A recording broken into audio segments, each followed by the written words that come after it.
So the other day I was on Instagram and I saw this fish recipe that stuck in my head and I was like, I must try this one. It's basically luwombo but made in the oven. So let's get to it. Hello there, my name is Rita and I'm the cooking nurse, and today I'm going to be showing you that fish recipe that I really love now, and I want to try it as often as possible. Start by washing and cleaning your piece of fish that you're going to be using. It can be whole, it can be any type of fish. Pat it dry and set it aside, and then we're going to work on the marinade. I am showing you the grater I'm using, which is a smaller size, so that it can grate properly this onion into some semi-paste or liquid form, because you want to reduce the surface area as much as possible for it to be able to penetrate into the fish and give the aroma that you want it to give. Now, while we are working on this, I'm going to remind you to please subscribe. That is a free act that helps me grow and pushes my video to other people who would be in the same region as you are and would be interested in some simple, cooking recipes. So the onion is done and we're going to go on ahead and add in some garlic. I used about 3 cloves, and then I'm going to be using my Reiko all-in-one curry and muchuzi mix. This has both a thickener, so since it's luwombo and we're not adding in water, this is going to give us the curry spice and the sauce, and then we're going to go in with a teaspoon of lemon juice. We're going to go with white pepper because it's white meat, but you can use black pepper because in case you do not have white pepper. And then we're going to go in with a little bit of dark soy sauce, and then we'll also add in some Worcestershire sauce and oyster sauce, because all of them work hand in hand to make the perfect flavor. At least for me, this one came out perfectly so well, and you can customize the marinade according to what you want. You can add in chili, you can add in any other vegetables of choice, just about you know how we build flavor. So I tested that and the salt was still lacking, so I added in a little bit of some table salt and mixed properly, and I'm going to set that aside and get back to my fish, which I'm going to square both on both sides so that the marinade can easily penetrate and get deep into the fish. And the other thing I think is, I will still do the video about it, but I think you can do this with chicken. For my people who have been asking, how about us who are abroad, how we don't have sigiri, we don't have firewood, how would we go about it? I think this is it. So basically we're going to put our foil at the bottom, which is the outside, and then mpombo leaves. These are roasted banana leaves to make them soft and super aromatic. We're going to put them on the inside, and then we're going to bring our fish and put it directly in the middle.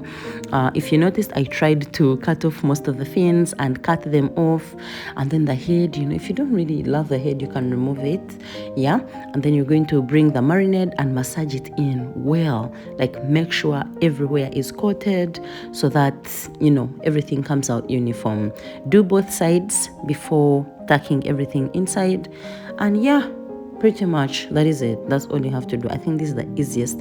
If you have guests, or if you're trying to watch your diet and you like whole fish but you don't want to make stew or you don't want to deep fry, this is the perfect way to make your stew.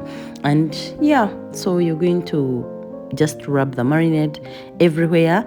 And while we're doing that, please subscribe again. Thank you. If you're already subscribed, of course, don't worry. Also remember to keep your notification bell on, just in case we upload, you'll be the first to watch. So then we are going to fold the banana leaves, making sure to tuck away all the fish and nothing is going to be lost. So you want to be as careful as possible. And then I'm going to bring it this way because my foil was not big enough to fold it longitudinally, so I'm just going to turn it around and then just make sure the foil comes over, but then we still have some part of the banana leaves that is still exposed. So I'm going to go on ahead and cut another piece of foil, and I'm going to wrap it the other way around to make sure it covers now the sides that were exposed. I want to keep in as much heat as possible so that the cooking is uniform and I do not get my banana leaves burnt out quickly. And then I'm going to fold it in bulungi, like properly, and then put it in the oven. I did this at 200 degrees Celsius for the first 15 minutes, and then reduced 180 for about other 10 minutes. Fresh fish cooks really fast, and that was it. Just remove it after that. I did I low-key did this for an hour, by the way, because I was doing other things. I was filming another thing. So this one stayed in there at 180 for about an hour, but it was really good. If you don't have that much time, 30 minutes is good enough. But yeah, the longer the better. So we are here now. Look at this. I didn't want to now flip again by turning back and forth, so I just cut the foil and exposed the fish, and it had produced some of these juices which have the spices, the aromas, and the seasoning. So I'm just trying to pour it in so that it's like more juicy. And let's test. This was amazing. The banana leaves made it top notch. Please let me know that you're going to try it, because I want you to